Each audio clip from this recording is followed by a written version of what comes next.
Um, Welcome all. My name is Dan Waldvogel, and I'm the membership coordinator for the Rocky Mountain Farmers Union. Welcome to the Colorado Grain Chains Homeschool webinar series. This is our second one, and thank you so much for joining us today. Just a little housekeeping real quick. As you tune in, feel free to ask questions in the chat box, and we will try to get to those as much as possible throughout the hour. And you can also click on the bottom and raise your hand also to try to get my attention. I'll try my best to facilitate and get to each of you. We are very fortunate today to have Nanna Meyer join us and lead us this hour in Colorado Grain Chains homeschool webinar series. So let me introduce Nanna. She is an associate professor in health services at the University of Colorado at Colorado Springs, and she founded the UCCS Sport Nutrition Graduate Program. She has worked in Olympic sport nutrition for about 20 years, supporting U.S. athletes at 5 Olympic Games while helping to found professional sport nutrition organizations nationally and internationally.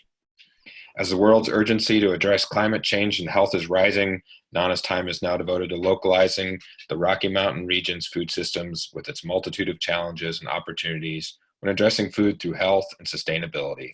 Between 2013 and 14, Nanna was instrumental in helping UCCS transition its food system from corporate to self-operation, opening the doors for endless opportunities in research and education. With a team of graduate students, Nanna links farmers to engaged eaters using local food literacy concepts of UCCS's Sustainability, Wellness, and Learning Initiative, Food Next Door, UCCS's own Farm to Cafeteria program, and the Mobile Flying Carrot Food Literacy Project. In 2016, UCCS launched Grain School in collaboration with Rocky Mountain Seed Alliance with the goal of regionalizing heritage grain production throughout the western and southwestern mountain states. Nanna integrates grain literacy in all aspects of this emerging grain chain and supports the needed infrastructures, grain research projects, and collaborations among farmers, millers, bakers, brewers, chefs, and eaters through council education programs, photojournalism, and grant solicitations. Nanna's personal grain chain dates back to her Swiss inheritance and the early successful ski racing career she attributes, at least in part, to the power of nutrition she gained from the unstoppable consumption of ancient and heritage grains. With all of that, welcome, Nanna. Thank you so much for joining us, and I'll let you take it from here. Thank you, Dan. That was a longer introduction than what I really needed, but it's always nice to hear the Swiss story because it brings me right back to my muesli and really endless ways of adding grains until the spoon would no more turn in the bowl. So grain is my life force. And so welcome everyone. This is a pretty spontaneous cooking interactive session. If you are up for it and if you're in the kitchen, we got this communication to you a little bit late. But hopefully you got the outline for the class. And the way we wanted to do this together is that everyone is in the kitchen, either now or maybe later, and doing something in the kitchen, especially during this time when we're all at home and we have lots of time at our hands and perhaps review the ways we do our food and think about food, act around food, how we adopt, more diversity in our nutrition. And today's topic is obviously diversify your grains. One recipe at a time. I'll give you 2 recipes, although I'm not very good in writing down recipes, but I do like to engage people in, cooking and doing this hands-on work. And this is the first one, I think, for me to see if students are on. I don't know if UCCS students are on. If so, maybe you can just raise your hand so Dan gets a little count of UCCS students. But one of the challenges is how do we now do and engage students and everybody in experiential learning? As we are in kitchens at home, can we still do that? In fact, is it going to be even more productive and more impactful for students and for everybody to do this one-on-one when we're actually in our home kitchen. So currently I am in Avondale, Colorado. I live on a 40-acre farm. My husband is out farming, and I'm running this webinar with you. We have some things coming up. It's pretty green outside, so I can see red 5 coming up, rye coming up, spelt coming up, Austrian wheat coming up, and a variety of other grains coming up, but also garlic and early spring greens as well. So it's a pretty exciting time in the springtime to be on a farm. Sorry, the phone rings. And we'll have probably some interruptions here because this is a farmhouse where there are a lot of people circulating. So to start out with, first of all, we have 3 different activities. So if you're in your kitchen, you could set up whatever you want to follow. The first one is simply to organize your pantry and pull out all the grains and beans, your staples, all the flour, whatever is in ugly bags, plastic bags, paper bags, maybe pull it out and readdress how you store these things and keep them on the forefront of your eyes. In our kitchen here, we have everything in glass jars. So I'll give you a little introduction how to organize those grains and beans in glass jars and other things. If you're baking and cooking a lot, you might need some larger vessels. So that's one activity. The other one is a grain bowl, which is so simple. We're going into lunch hour. It's so simple to have grains and beans cooking on the stove during this class. So if you're interested in just making a grain bowl this week, just pull out some of your favorite grain and get cooking. So I'll give you a little introduction into that. And then the other one is just making some treats, some whole grain treats. This is something that you would probably call biscotti. I call it more like a rusk, like an Australian rusk. It's whole grain. It's very delicious. They're great for anyone outside or inside for tea and coffee in the morning. And so we'll put that together. So maybe think about if you're in the kitchen and you want to follow through as I'm going through kind of the diversity of grains in front of me and giving you a little summary of why it's important to diversify. You can make your choice and start getting organized in your own kitchen. So when we think about grains, obviously about 50% of all of our diets are made up of grain. If you count meat to that, most meat today, unless it's 100% grass-fed beef, for example, eats some type of grain. So grain makes a big makes up a big component of our diets. And so it's important to look at grain a little bit more closely. And many, many regional grain chains are coming about, including the Colorado grain chain. And so more and more, we can actually source grain right from our state. And maybe just across the borders of our states to Kansas, which is a major hub for grain production. Grains are nutritional gold medals. I think all my colleagues know that I say this over and over again. It's a large part of our diet, but we get it basically from white rice, white pasta, white flour pastries, white bread, everything refined. And so we're missing out on a lot of nutrition. Just considering outside of fiber and protein, the numerous minerals that we find in grain, including iron, zinc, manganese, calcium.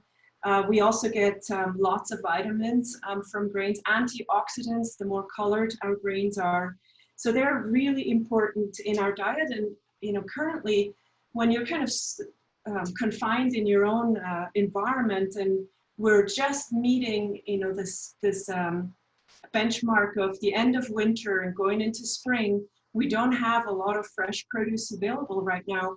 But we do have the power of grains and beans, and they do provide an enormous amount of nutrition that we can go buy, in times of restraint. So this time with COVID-19 is a really important one for us to remember. And the fact that we can't just get everything all the time around the clock. So a little restraint is a good thing. It teaches us a lot of skills, survival skills. And so grains and beans have been with us and have provided an enormous sustenance over time. They are critical. So grains are very diverse. Einkorn and spelt are older varieties of grains. These are important for baking, particularly spelt is an excellent baking grain.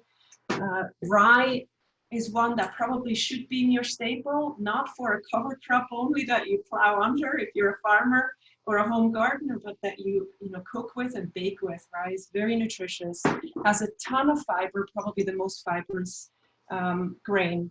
And then we also have obviously a lot of cooking grains. Oh, this is not a whole baking palette. There's so much diversity for grain when it comes to baking, but also cooking. And in cooking, we can leverage many of these underutilized grains, like Colorado quinoa. Sorghum is coming on quite strongly. There's a lot of different varieties and accessions of sorghum. Some of them are better for cooking than others. Some of them are better for popping because they're pretty hard. We also have some African grains like teff. It's fantastic, not very much grown yet, but it could. It's very drought tolerant. Millet, best if it's unhulled. This one is from one of our members in the grain chain. This is Colorado millet. Colorado actually is one of the major producers for millet, as well as quinoa. And many cooking grains that just have a fantastic texture we find in the barleys. This is a bronze barley from Jacob Cogill from Montana. Barley grows really well in Colorado. So a lot of diversity from barley, and polyphenols, particularly when they are colored, when you think about purple and black barleys and dark colored barleys, they give you anthocyanins. They're antioxidants that can protect your cells from damage. Also, what we shouldn't forget, all these grains can be flaked. Anything can be flaked or popped, and you can add them to your granolas, your mueslis, and other ways. Any of these grains can be milled, obviously, to make flour. Not to forget, our corn. Corn is really important, especially for home gardeners with the 3 sisters or 4 sister gardening, or the milpa. It's just a wonderful grain for home gardens where you have pretty easy yield quickly, whereas with the other small grains, that's not so easy to get to.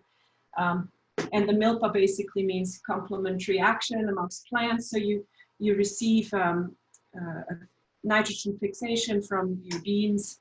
The grain gives protein and energy in combination. They have all of the amino acids together with methionine and lysine in conjunction.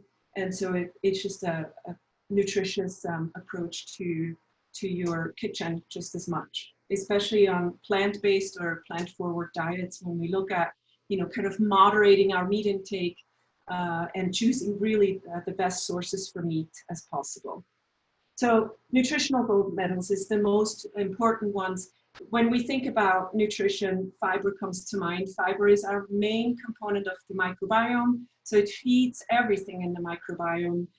All these grains, per serving, which is really very little. 1 serving of grain is about 1/4 a cup. It's very little. This is dry. It makes up about a 1/2 cup of grain once you cook it. These servings of grains have probably about 5 to 8 grams of fiber if you keep that grain whole. If you start, using white rice and pastas, you're actually only getting about 0.5 to 1.5 grams of fiber. Pasta semolina has a little bit more fiber, but for the most part, anything refined is going to be void of dietary fiber. Corn, most of the time, is degermed, which means the nutritional gold medal in the middle, the germ is out of the corn. And if it's processed, the pericarp also comes off. So you're missing out on all of the nutrients in most store-bought masa and corn products. So quite important in terms of dietary fiber. We need up to about 38 grams for men, up to 25 grams for females. But the most recent recommendations are that we probably see greater amounts coming on for guidelines, up to 50 grams of fiber. So how are we going to get those fiber-rich nutrients if we are not choosing grain? It's impossible. So quite critical to think about that. High fiber intake from whole grains is very clearly associated with a decreased risk of disease, particularly cardiovascular disease, diabetes, type 2, cancers, and also reduces mortality. And with each additional serving of dietary fiber, that risk goes down even further. It's a so-called dose response. So the higher your fiber intake, the better off you are. And the microbiome, for all the athletes maybe tuned in here, microbiome is directly associated with athletic performance. And so it's an important piece to integrate into our diets.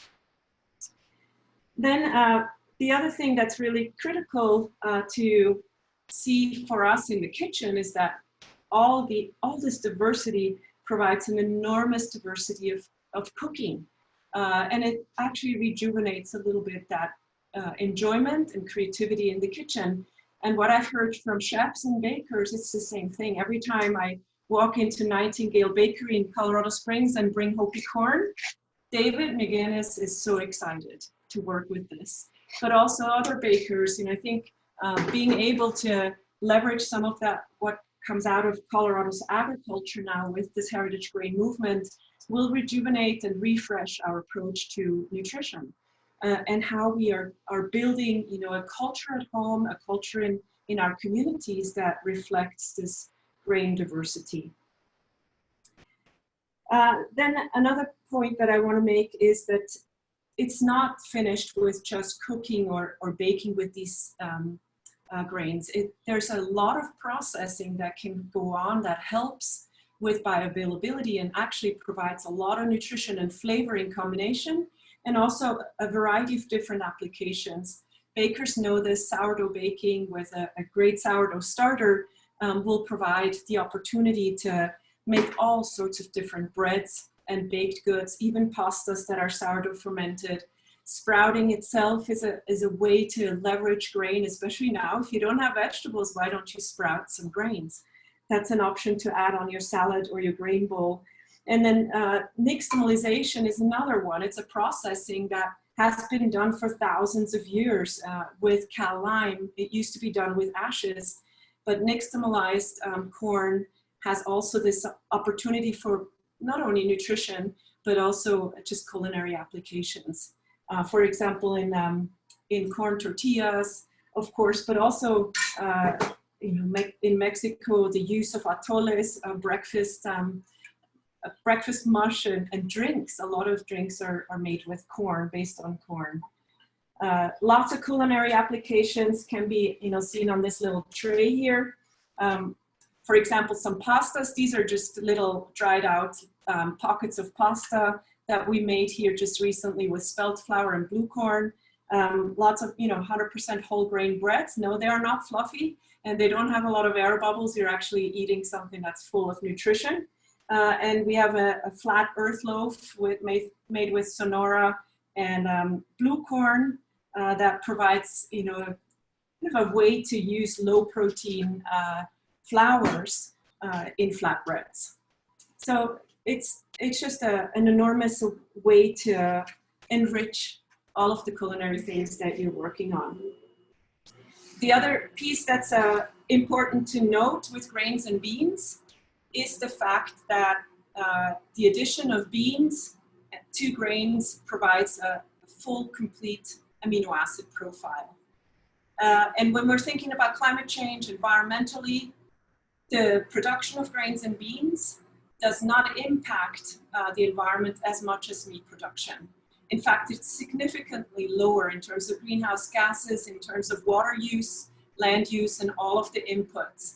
And so it's an important thought and process also at this point to think about plant forward.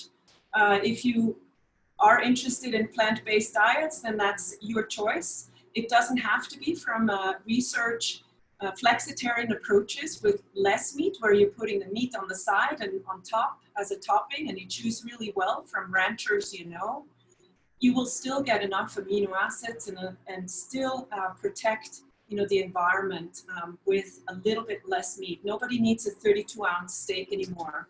That's just environmentally a difficult justification. And then finally, what I want to say about the grain inclusion is especially being, living on a farm and seeing how rotations work, integrating grain into farming rotations is just a wonderful way, especially in the rotations before and after vegetables. And then as a cover crop that sequesters carbon and helps in the winter to not lose carbon out of the grain, out of the soil. And finally, in these days, grain diversification on farms provides sustenance for the farm family. And so if farmers don't have grain and flour on the farm in times like these, they cannot make bread. I think farm families in the past made their own bread. They had their own vegetable garden, and so more and more we're being asked to provide flour to farmers that are no longer growing grain and don't have the ability to mill the grain into flour. So, I think the farm family sustenance is also an interesting piece. So basically integrating more diversity is a win-win-win-win-win strategy for basically everything. It definitely helps with everything, and ultimately it brings back culturally relevant and significant traditional food approaches. Nixtamalization, for example, fermentation and taking more time in making bread at home, and that has health benefits. Overall, it has benefits, to the building Colorado grain chain. When you think about all of the artisans in the chain that are trying to move their products, first and foremost the farmer, and then more and more the bakers and the millers working together. So think about it, support your local grain chain and ask for diversified grains, because a farmer will grow them for you if you ask. It's pretty straightforward. So we're going to go now into some activities. The first one that I want to touch on is the storage of grain. Grain storage is pretty difficult at home or in a food hub or on the farm itself, because grain attracts rodents, it attracts a lot of pests. And so you have to be very careful if you want to have a little mini grain hub at home. Open bags in your pantry is a disaster in the summer. And the reason that is that, little bugs can easily fly into and get their way into those bags and lay eggs. And then you have, a destroyed product. And so it's really critical to be careful with storage. So in the home space, I suggest, storage jars. These are not very expensive. It's much better than plastic. And it looks really attractive. You can use a white marker and write on those jars if you want to label them. Initially, especially if you have children at home, you might want to, and for everybody really, for males and females and others, you want to, label first. And as you're using this, the label is going to come off. And that's fine, because most of you at home will know what's in those jars. That's grain literacy right there. In our household now, everyone knows what all these things are, the different jars. You can also label the tops. These are the canning jars. And that way, with a permanent marker, you don't destroy the whole jar. But jar storage is probably the most important. It's important also not to have direct light and sunlight on these jars, particularly because of the light sensitivity of certain nutrients. And then, temperature is perhaps one thing. I can't control that in the farm. We are in Pueblo County. It gets 100 degrees in here in the summer. But in jars, these hold pretty well. And I have a basement where I can store most of the larger bulk grains. And so for bulk grains, I recommend you these types of buckets with the twist top. They hold about 20 to 25 pounds of grain. Keep them stored in grain form and then use them for milling fresh. That way you don't have to worry about that. If you have flour, I would just store in the freezer or the fridge. In walk-in fridges that I've experienced at the university and in our food hub, the humidity when vegetables are stored in the same space is not a good storage area. It gets humid and the grain spoils. It can start to mold. So be careful with that. And then the last thing, this is the time for these guys. to fly around. So this is a little trap. It's really critical in areas where you store your grain to have these, so you can see what's flying around, and they get attracted and get stuck on the little traps. And that's one way to see if you have them, and another way to trap them. So quite important. Let's see if there's anything else that I wanted to add. So, you know, my thought was with this hands-on class was that everybody now pulls out what they have in terms of grain and beans in your pantry. And, you know, let me know what's there. What do you have? And that's the point right now. Maybe we weren't prepared for all of this. Not everybody has all this, you know, grain diversity at home, but you probably have something, some type of a whole wheat flour perhaps. And even if you have white flour, then you'll bake with it. What the heck, use it up. This is a great time to do that. And then for the grain bowl, you know, pull out and see what you've got. If you make a grain bowl this week or today, if you want to make it right away, you probably would have to take a grain that cooks very fast, like quinoa, for example. We are making a grain bowl today with barley, bronze barley, and black Hopi beans that were grown on the farm. So maybe if you do that with me, just pull out your grains and kind of sort through, and then let Dan know if you have any questions around storage. And certainly won't know all the answers, but it is a critical piece to remember. So apart from this, we're gonna switch to the grain bowl first. Let me see here. I've mentioned there, you know, if you're cooking along, we want to have on our stove water boiling. So for most grains, except maybe quinoa and anything that like teff and amaranth, for most grains, we don't measure out exact amounts of doubled water. I just fill the pot like pasta, put in the grain, cook it for 30 to 40 minutes, taste it, choose your consistency, and then drain it. And then, you know, you can add some olive oil or spices or things like that. I pre-cooked on the stove the barley already. I like to spice up that barley a little bit. So I'm going to chop some Pueblo chili and some shallots. So if you have onions like this in your house, you know, overwintered, this is possible. Right now, we don't have a lot of availability of other greens. You can actually use these tops. And interestingly, from the onions, you know, they continue to grow out. Don't use the actual bulb, but you can use those greens for onion. So I'm gonna saute this and chop Pueblo chili, and that's just gonna be in your skillet getting started over on the stove. And also if you're starting, heat up a pot of water, put it on high so it boils quickly.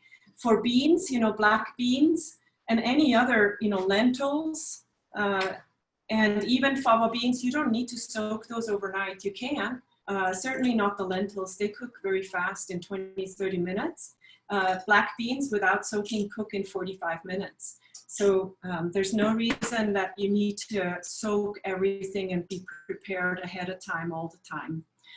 So on the stove in my pan here, I actually cook this in a traditional bean pot. We have this beautiful Hopi black bean, and we grew this on the farm.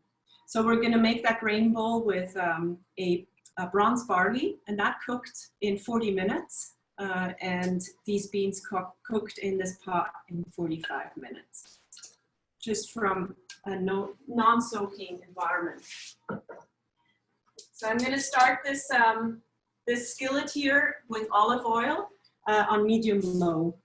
And then you can also have on the side ready to go chopped garlic. So we have a little bit of a roasting. If you have some vegetables that you'd like to add to your grain bowl in a sauteed way, I don't have any right now. It's just mostly fresh wild greens. You can just saute those vegetables and get cooking on that level. What we're going to put into the grain bowl is basically some pea tendrils. They come up on our fields now. I also have a few wild greens. Be careful with wild greens. Quelites, they are part of the milpa in Mexico, but you need to be able to recognize what they are. I'm using mustard that has a little purple flower, and some dock, but be careful with any of those if you don't know them or can't recognize them. At the very minimum, maybe you have an old onion that you can chop up for some greens. We're going to use that. And then I also harvested some lovage. You probably, if you have a garden at home, you probably have some chives coming up now. You might have some mint coming up, some oregano, maybe a little bit of thyme, but not quite yet. Dried out sage if you have some herbs. And then lovage is one of those ancient herbs that the Romans used a lot. You can use it as a salad or chop it into a grain bowl.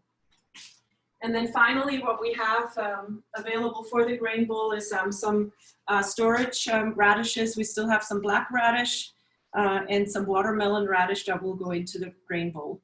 So if you're on that track, you might want to get chopping your vegetables and getting things ready to go. I'm going to come back to that one. Let's see what time it is. Yeah, okay. I'm going to come back to that one. So if you are working on this one, get cooking. If you're interested in the rusks, so on the rusks, we're actually going to make these right now. And I have this ready. I hope you can see it. I have it ready with about 5 cups of spelt flour, about 1.5 cups of almonds. They're whole almonds or slivered almonds. Slivered almonds actually will work better when you cut those rusks. And then 1.5 cups of raisins, about 3/4 of a cup of brown sugar, sugar whatever you have right now, local honey, maple syrup would work as well, and about 3 tablespoons of anise. If you don't have anise, which is likely, you can use any other spice. You could use, for example, cinnamon. You could use fennel or cardamom as well. It's very nice together. So I basically just mix those ingredients together, dry ingredients. And then I have wet ingredients. I use 4 small eggs. So we get our eggs from a local place here, and they're pretty small. So I use 4 eggs. And then I also use 2 sticks of butter. And maybe have a little container that is filled with a little bit of water. So one of the problems with these rusks is that they are pretty dry and they don't come together that easily. Rusks are quite common to South Africa. You could call it the biscotti as well, but rusks usually are a little less sweet than your typical biscotti. And they're just a little bit more rough, but great for your breakfast. And then a little bit of salt goes into that bowl. And then we use the eggs. So as I've mentioned, there's 4 eggs in here. On the recipe, 2 large eggs are going to be fine. What do you do if you don't have eggs right now? You could basically use some fruit puree. If you have like applesauce or any type of fruit, frozen fruit that you have in the freezer perhaps, use that. You could also use, almond butter, or if you want to make them with peanut butter, you could do that too. Flax seeds are typically used per tablespoon to replace eggs in your baking goods as well. So we'll just add this, and then we'll add the butter. This butter is half soft, not totally runny, half soft.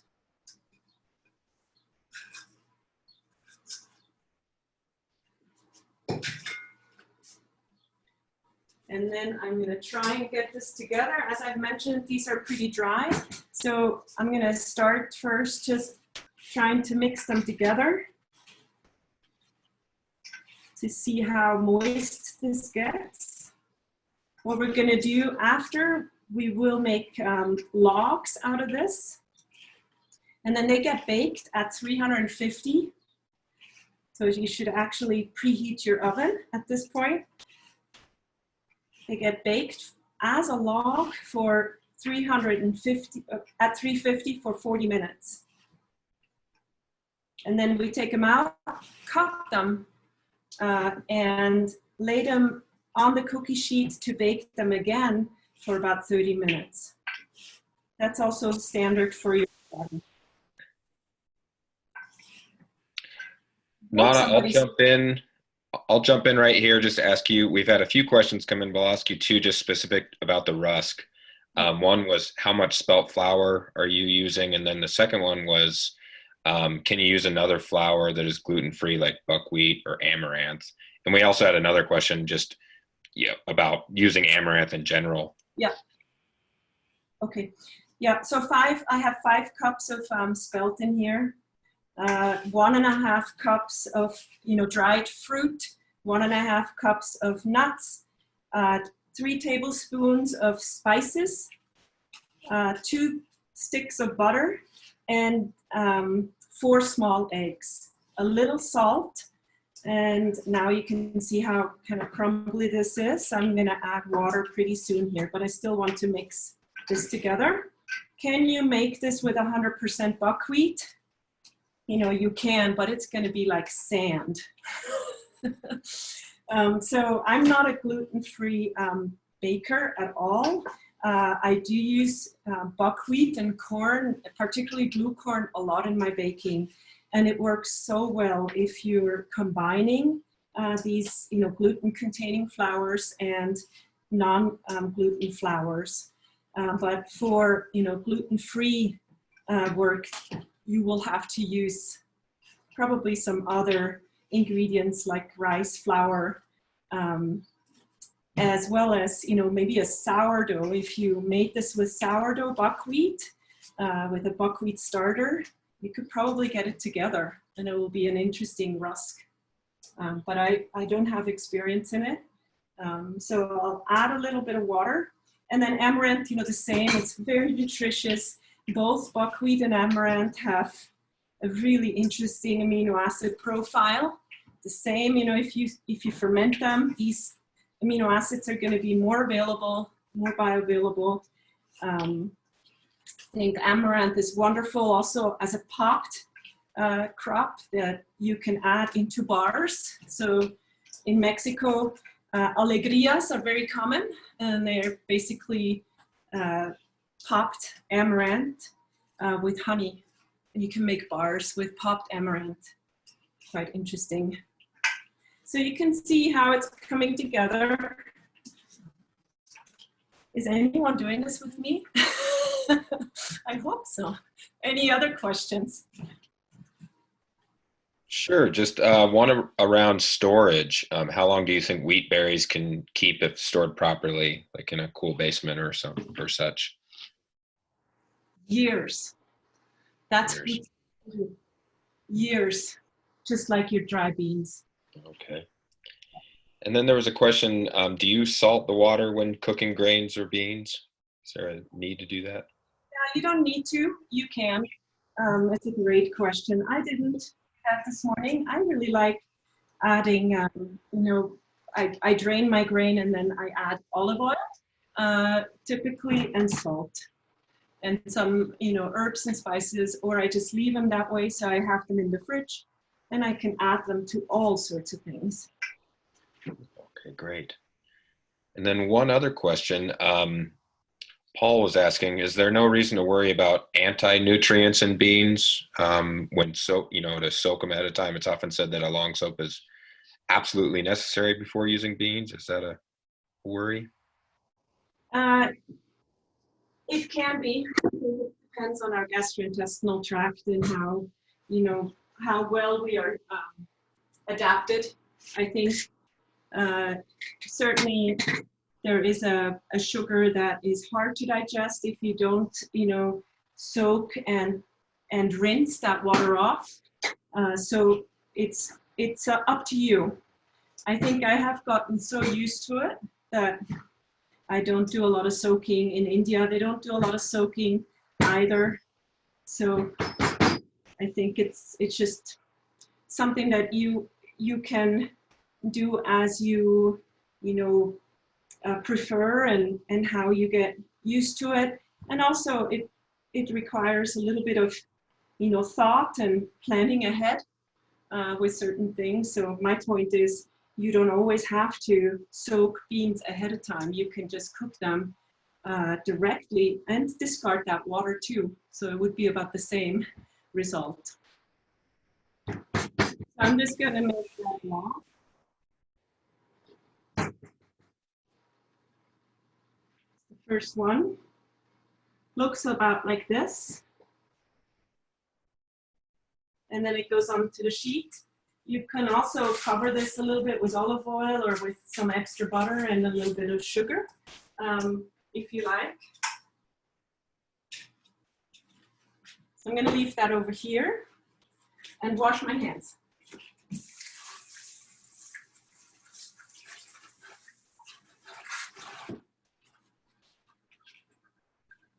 Well, I'll ask you another quick one regarding storage.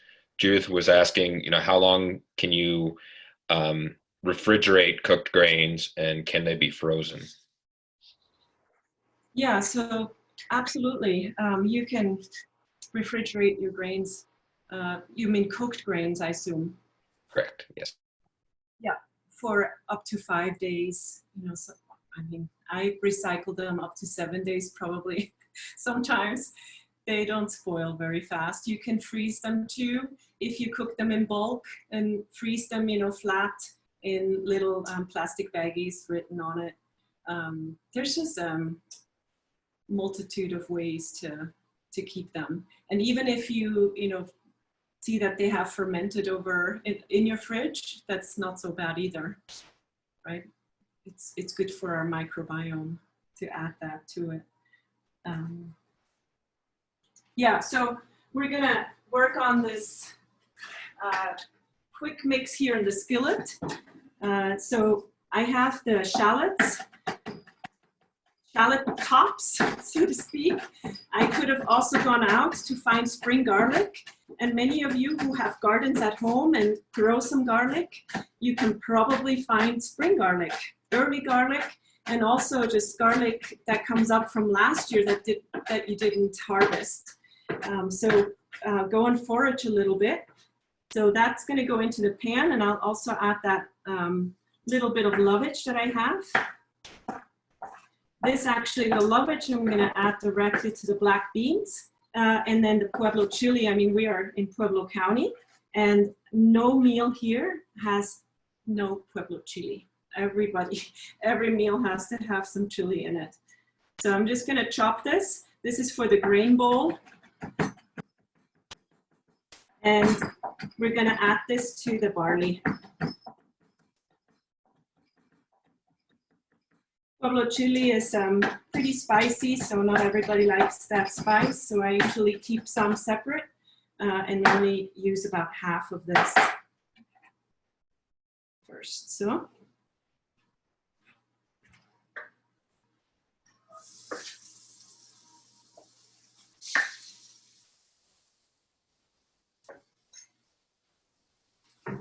The rest of that Pueblo chili you can then use raw on top if you like it really spicy. I'm going to just take this first rusk and add it to my oven. Maybe you'll see the end result. Set your timer to 40 minutes.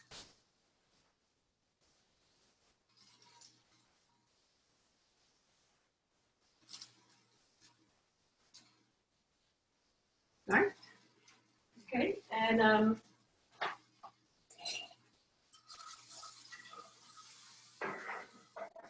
there's olive oil here at low temperature, not too hot. And then finally, I want to add a little bit of garlic also.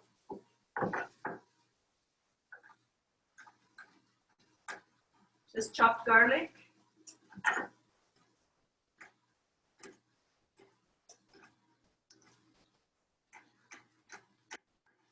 It's nice to add garlic a little late. You don't want to overcook your garlic.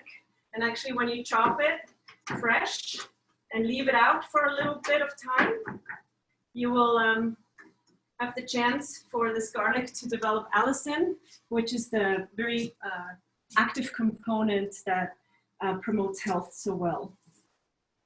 So for the rest of the grain bowl, I have a few things here. I'm actually going to chop a little bit more of the radish.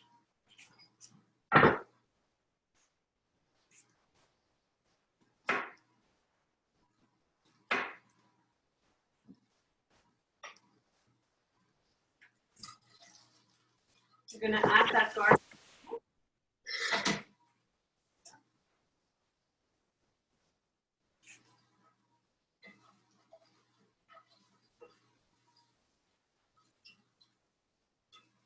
We're going to make our bowl. Is everybody hungry?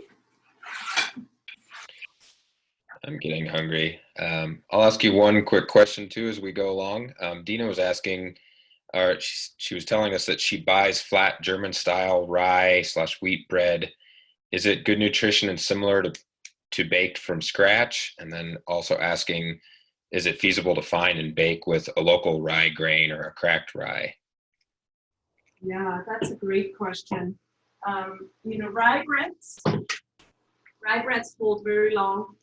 I just made some rye bread, and many bakers, you know, make rye breads. They don't really rise very much. They're incredible breads. They're very heavy, made with porridge, 100% rye. They're very common in Europe, very common in Scandinavia, and so you can buy them packaged, right, from over there, pumpernickel and a variety of other things. They are certainly, you know, wonderful bread additions. You can make them yourself. That's my suggestion, rather than buying them this way. We have rye production currently going on in the San Luis Valley, Jones Farms. They also produce potatoes. They're very famous for potatoes.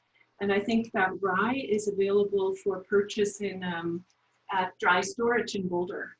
So that's definitely a great addition. Rye, there's a lot of research on rye versus wheat coming mostly out of the Scandinavian countries focused on fiber, as well as some on protein, but mostly on dietary fiber because it's so high, and it seems like it has a little bit of a different impact on human health.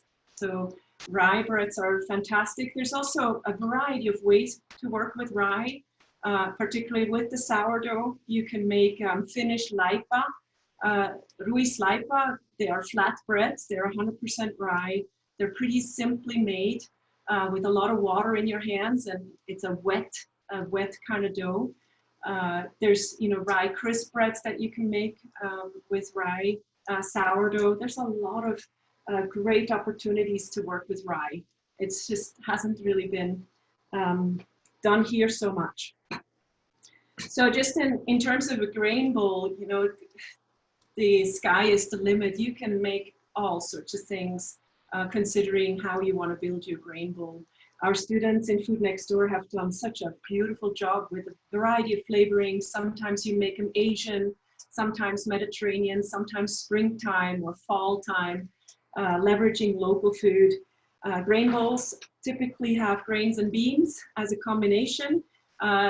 They can also have some meat in them. They definitely don't need to be meat heavy. That's the whole idea of grain bowls. They can be, you know, gluten-free if people need to use gluten-free options. With celiac disease, they should have some greens, maybe some, you know, roasted or steamed vegetables, and then a lot of fresh vegetables. I have now a little bit of a mixture. We actually did something very interesting. We said, well, what grows fast, so that we could get some greens, and we started sunflower sprouts. And so these are after about 7 days. We have them in our grain bowl today. So I'm going to add a little bit of that. We also cooked some of these wild greens together. In Mexico, they call them chilites. They're very nutritious. I also have a little bit of the radishes I've talked about. Okay, so this is good enough. So I'm going to mix this beautiful combination here. Let's see if I can show you. Of red, green, and white. Into the barley. This is the pot of barley. This is a bronze barley. It has just a beautiful texture, not fully black. We mix that in to give it a little bit of flavor with the olive oil, a little bit of salt, the stack.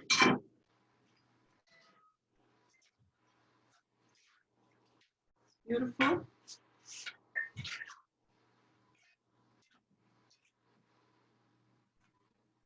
In my grain bowl, I now add barley. Remember that 1/4 of a cup serving size. I'm going to do about a 1/2 cup at least. And for active people, active athletes and farmers, we usually eat at least 2 cups each on the plate. And then we're going to add the black beans. Remember, I have some lovage in here.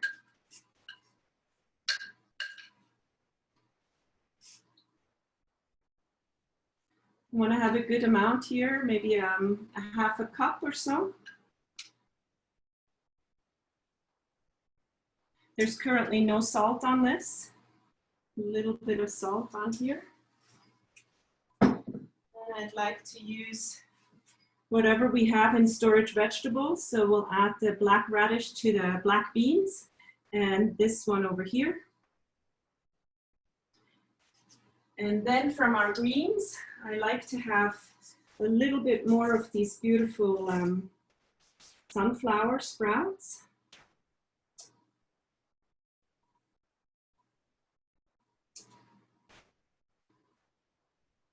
And then the pea tendrils. And these are fresh from the field.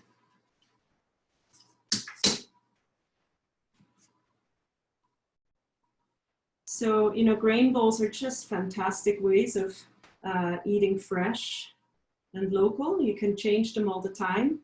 And you can also choose what to put on top of them. So we have a little bit of pickled onions that give a nice, you know, kind of an acid flavor. And some pickled cucumbers, lemon cucumbers from last summer. So I'll put these on here. And then I like a little bit of pumpkin seeds. Pumpkin seeds are very high in zinc, a great source of zinc, especially if it's a plant-based bowl. And you can also add some nuts if you like. And I like the spices. This is now a poblano pepper that's crushed up. A little bit of spice around. And of course, to finish with a garnish of pueblo chili on top. I think I have everything now. Oftentimes the question is, well, are you going to put some dressing? And typically I like the Mediterranean diet. And so it's nice to add some olive oil to this. You may want to have some vinegar on it. You could also use a tahini dressing. You could make your own, you know, salad dressing, whatever you have around. This is a substantial lunch, complete plant-based. If you wanted to add some meat, you know, this is that plant-forward idea where we just add the meat in small amounts. So earth-friendly, planet-friendly, delicious, very versatile, and you can combine a slice of bread with it. So that's for our grain bowl right here. As you saw, I put the rusk log into the oven. That's going to stay in the oven now for 40 minutes. I take it out and I cut it in these thick slices, and they will hold a little bit better if you have large nuts and fruit. And then you just lay them like this on the cookie sheet again and put it back for another 30 minutes at 300 degrees. So take the oven down to 300 degrees. And then you bring them out, let them cool, and they're delicious. Put them in a jar and eat them for the rest of the week. I think we're about at 3 minutes till. So enjoy That's your, great. I hope somebody cooked with me. Oh boy, that looks delicious, and I know I'm going to raid my pantry now after this. Just a couple questions. There was one, Liza was asking, what is the name of the component of garlic that develops in pre-chopping? Allison. Allison. Okay. And then Russ was asking if there's much nutrition in wheat bran, or is it primarily fiber? No, there is. Polyphenols are in there. Yeah, absolutely. And you know, when you remove the bran and the germ and give all of that to the animals, that's nice and good, but we're actually stripping out, you know, our own nutrition off that grain. So we want to eat all of that. Or if you have the farming system, if you have animals on the farm, then obviously you can feed some of this. But you can also feed the hull of an einkorn to your animals. You can make a mush with that. Because all those hulled grains, you know, the dehulling will take some effort, and then you can still use everything. You can use the straw to make, you know, adobe blocks. You can use it for all sorts of different things. Great. And then Russ just wanted to thank you for the lesson, and then just wanted to know if the recipes might be available on Dropbox or anything like that. I will post them. I mean, this is kind of a, you know, an interesting. This is recipe-less. Yeah. Recipe-less. But we have grateful, you know, recipes that we can share. The Rusks I will write up, and hopefully it turns out for you. If it gets crumbly, don't worry about it. The crumbs can actually make a nice breakfast porridge or some kind of a granola if it falls a little bit apart on you when you cut them. So don't worry about that. Okay. Well, great. And I guess just one final question about your bean pot. It was a question, is it cast iron or is it? Oh, this is actually, it's Mitaceous Earth. It's mica, so it has a little glitter to it. It's made in Santa Fe, and it's, you know, it's really a piece of art, but it's a useful piece of art that you can cook with. I used it the first time. It's called a bean pot. These are very steep investments. You could make them yourself. They are burned and fired on the fire, not in a kiln. So, you know, pottery capabilities, you could make these yourself with the earth that comes from mostly the Southwest. That's great. Yeah. Well, thank you so much for your time today, Nanna. We're so appreciative. For all of you out there, you can access this video on YouTube, as well as it will be on the Colorado Grain Chain's website. So that's coloradograinchain.com. And, you know, it doesn't matter if you're a consumer, a baker, a brewer, a miller, a distiller, or a farmer.